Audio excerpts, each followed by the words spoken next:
ప్రకాష్ అంటే ఎవడ్రా? వాడా? వాడెందుకురా ఇప్పుడు? నన్ను చంపడానికి ట్రై చేస్తున్నాడు. వాడు నిన్ను చంపడానికి ట్రై చేయడం ఏంట్రా? అదే నాకు అర్థం కావట్లేదు. ఒరేయ్, ఆ రోజు మార్కెట్లో కొట్టావు చూడు, వాళ్ళు ప్రకాష్ మనుషులేరా? ఇవన్నీ వాళ్ళకి మామూలేరా. కొడతారు, కొట్టించుకుంటారు, చంపుతారు, చేస్తారు. అంతెందుకు, మన స్టేషన్కి వెళ్ళే దారిలో రోడ్డు పక్కన ఆ ప్రకాష్ తమ్ముడిని ఎవరో చంపి పడేశారు తెలుసా? పేపర్లో కూడా పడింది. రే, ఆ పేపర్ ఉందా?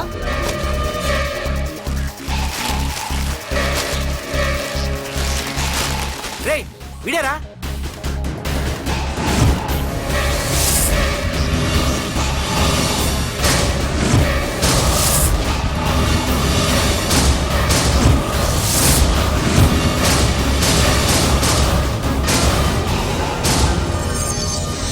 ఆ రోజు మా నాన్న ఫోన్ రాగానే నేను వైజాగ్ వెళ్ళటానికి స్టేషన్కి బయలుదేరాను. ఏ ఆటో ఆటో ఆటో!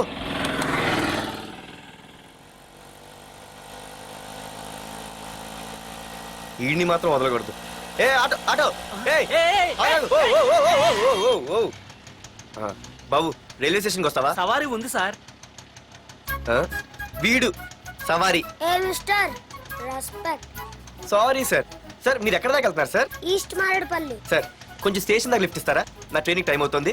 సరే సరే, ఎక్కు. Thank you sir. సార్, మీ పేరేంటి సార్? రైల్వే స్టేషన్కి వెళ్ళడానికి పేరు అవసరం లేదనుకుంటా. ఏదో కొంచెం టైం పాస్ కావాలి కదా. నీ పేరేంటి? నా పేరు పార్థు. రామ్, జానకి రామ్. ఆహా. సార్, మీరు ఏం చదువుతున్నారు సార్? Second class. ఆహా. పెద్ద తర్వాత ఏమనుకుంటున్నారు? ఏపీజే అబ్దుల్ కలాం. అబ్బో, ఎవరైనా డాక్టర్ ఇంజనీర్ అవ్వాలనుకుంటారు. మీరేం సార్ ఏకంగా రాష్ట్రపతి పోస్ట్కి ఎసరు పెట్టారు? అంతకన్నా పెద్ద పోస్ట్ ఉందా?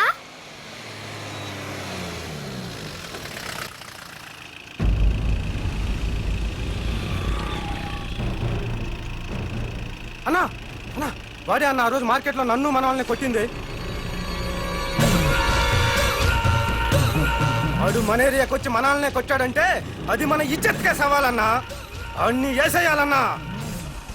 అన్నా, మిస్ అయిపోతున్నాడన్నా.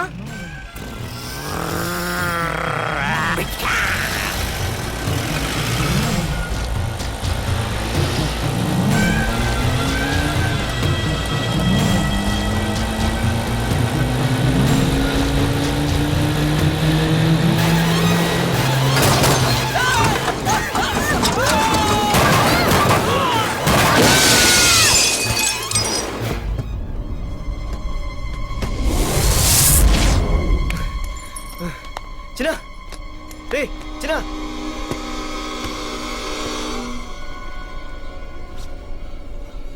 రే చిన్న, చిన్న.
ఆ తర్వాత బాబుని హాస్పిటల్లో అడ్మిట్ చేసి నేను వైజాగ్ వెళ్ళిపోయాను.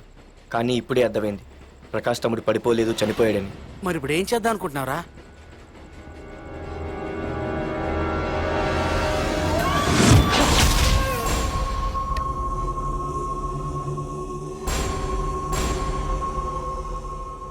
బాగున్నాడు కదరా కుర్రాడు. అవనా చాలా స్మార్ట్గా ఉన్నాడు.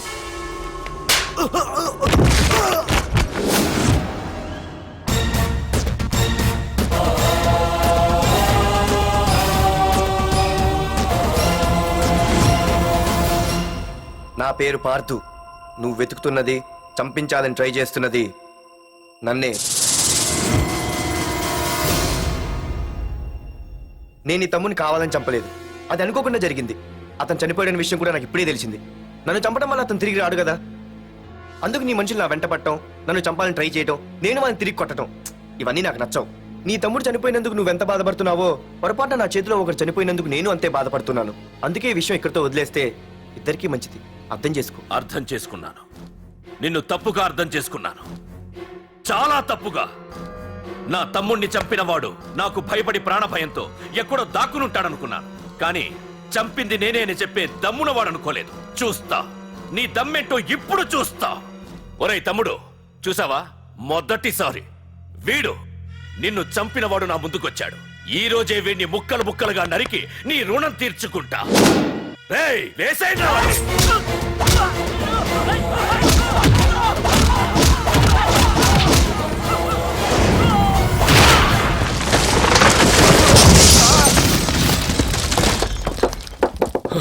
రే ప్రకాష్, నాకు సైలెన్స్ అన్నా వైలెన్స్ అన్నా అస్సలు నచ్చవు. పొర్రపాటున మొదలు పెట్టానంటే కథలు కథలుగా చెప్పుకుంటారు. రేయ్ పార్థు, ఇంకొకసారి నువ్వు ఈ పార్థుని తలుచుకుంటే నీ చావుని నువ్వు తలుచుకున్నట్టే.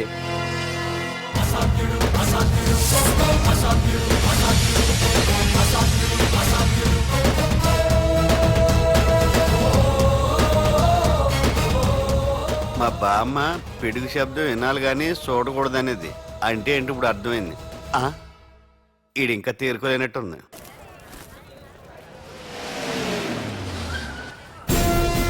ఎక్కడి నుంచి వస్తున్నావు? నాకు తెలుసు, ప్రకాష్ దగ్గర నుంచి కదూ. తంబు మర్డర్ కేసు ఇన్వెస్టిగేషన్ చేసింది నేనే. అతన్ని నేను కావాలని చంపలేదు సార్. ఒక కుర్రాన్ని కాపాడే ప్రయత్నంలో అలా జరిగింది. తెలిసి చేసినా తెలియక చేసినా తప్పు తప్పే అని ఫీల్ అయ్యాను. అందుకే ఆ ప్రకాష్ని కలవడానికి వెళ్ళాను. తంబుని చంపటం తప్పు కాదు పార్థు. మర్డర్ చేయడం తప్పు కాదంటున్నాడేంటని ఆశ్చర్యంగా ఉందా? రా, బండెక్కు. నాకంతా తెలుసు పార్థు, నీ తప్పేం లేదు. దిగు.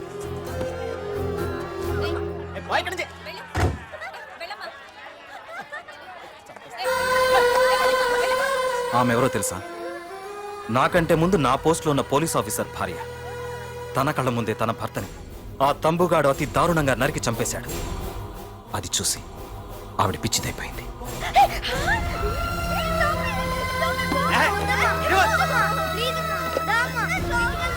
ఆ కుర్రాడు ఆవిడ కొడుకు. చదువుకుంటూ ఆడుకోవాల్సిన వయసులో తన పిచ్చి తల్లిని జాగ్రత్తగా చూసుకోవడానికి రోడ్డున పడ్డాడు.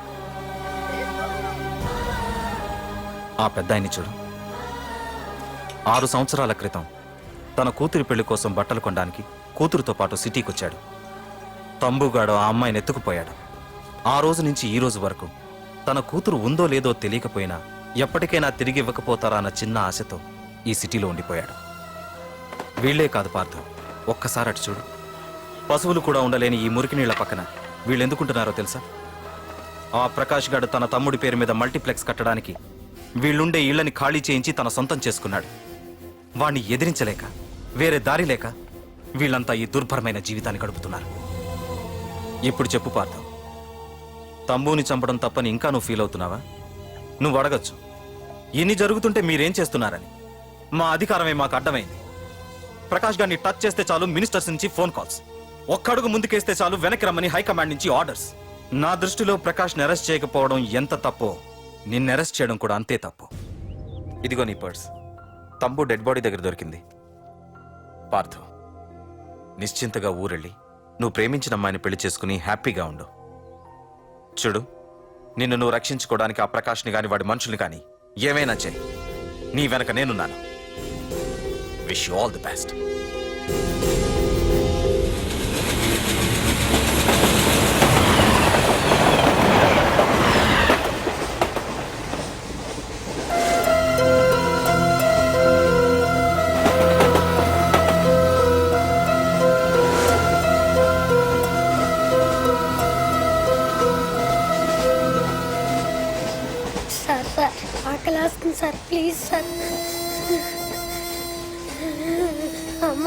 వేస్తుందమ్మా. Sir sir please sir. పోరా. అమ్మా.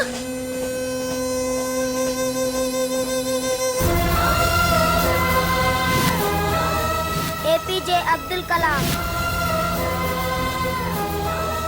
రే చిన్న రే చిన్న రే ఏంద్రా నీకు ఏంటి ఇలా ఉన్నావు ఏమైందో చెప్పరా చెప్పు వాట్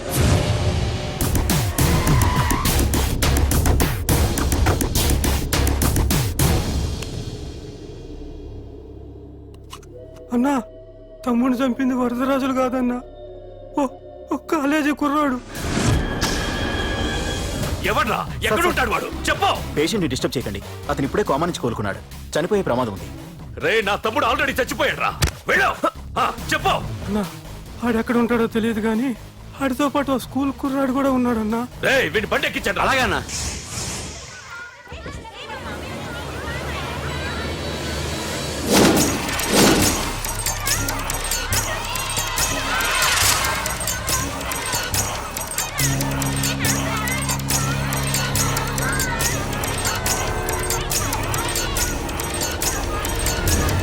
అన్నా ఆ కుర్రాడే అన్నా. రే బాబీ ఆగరా. మర్యాదగా చెప్పు. నిజంగా అతను ఎవరు మాకు తెలియదు సార్. తెలియకుండానే వాడితో మీ కొడుకుని స్టేషన్కి పంపించారా? ఉం? చెప్పు ఏం చేయొద్దు. చెప్పు చెప్పు చెప్పు చెప్పు చెప్పు చెప్పు చెప్పు తెలియకుండానే వాడితో స్టేషన్కి పంపించావా? అడిగాడంట, తెలియకిచ్చాడంటే. చెప్పు. ఏయ్! చెప్పవే చెప్పు చెప్పు. ఏయ్!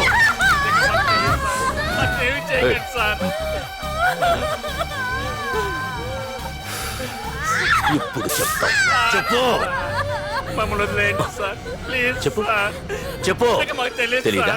చెప్పు చెప్పు ఏయ్, చెప్పు. ఏయ్! ఏయ్, చెప్పు ఇప్పటికైనా చెప్పవే. వాడు నా చేతిలో చావాలి. చెప్పు.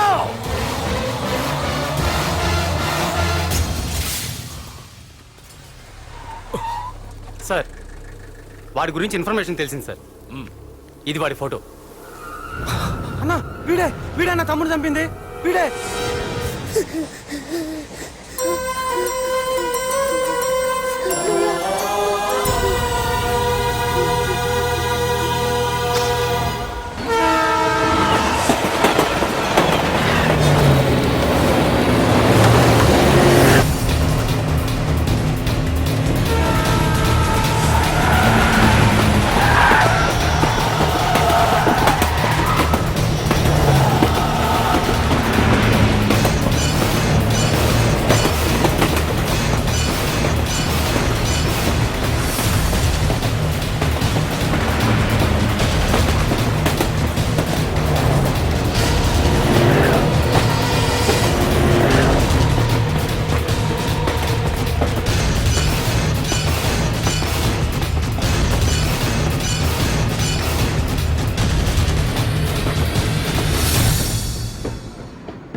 అయ్యో మన భోగిలు విడిపోయాయి.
ఎరా నిన్ను తలుచుకుంటే చావును తలుచుకున్నట్ట అంత మగాడివా? ఇప్పుడు తలుచుకోరా ఎవరిని తలుచుకుంటావు.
నా గురించైనా ఒకసారి ఆలోచించు ప్రకాష్. ఇప్పుడు నా ఆలోచన, ఆవేశం అంతా పార్థుగాడి చావు గురించే. ఆల్రెడీ నా మనుషులు వెళ్ళారు. 5 నిమిషాల్లో వాడిని కాదు, వాడి శవాన్ని తీసుకొస్తాను.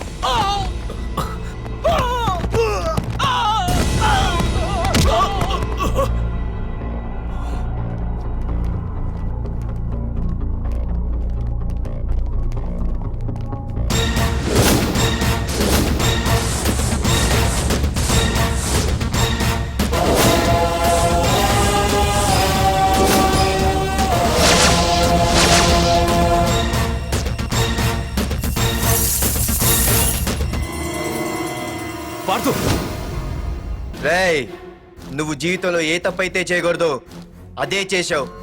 నన్ను టెన్షన్ పెట్టావు. నా మూలంగా అభంశుభం తెలియని పసివాడి తల్లిదండ్రులను చంపి వీన్ని అడుక్కు తిని అనాథం చేశావు. నీ వల్ల అన్యాయం అయిపోయిన ఈ పసివాడి మీద ప్రమాణం చేసి చెప్తున్నా, నా పెళ్లికి పంతులు పంచాంగం చూసి పెట్టిన ముహూర్తం ఈ 28. అప్పటి వరకు నేను ఇక్కడే ఉంటా. నీ ప్రతి అడుక్కి ఎదురొస్తా. నీ రౌడీ రాజ్యాన్ని నేలకూలుస్తా. నీ రాక్షసత్వం వల్ల ఇప్పుడు వీడు ఏ స్థితిలో అయితే ఉన్నాడో అదే స్థితికి నిన్ను తెచ్చి నడి రోడ్డు మీద నిలబెడతా. దానికి నేను పెట్టిన ముహూర్తం ఈ నెల 19. తెచ్చుకో. నీ బ్రాంచీల నుండి జనాల్ని తెచ్చుకుంటావో, నీ గొడవల నుండి ఆయుధాలు తెచ్చుకుంటావో. ఒరే ప్రకాష్, పొరపాటున నా పొరచేయి తగిలితేనే పైకి పోయాడు నీ తమ్ముడు. అదే నే మనసు పెట్టి పిడికిలి బిగించి కొట్టానంటే పునర్జన్మ లేకుండా పోతావు.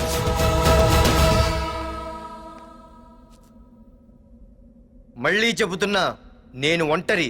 నీ మనుషులు 100లైనా 1000లైనా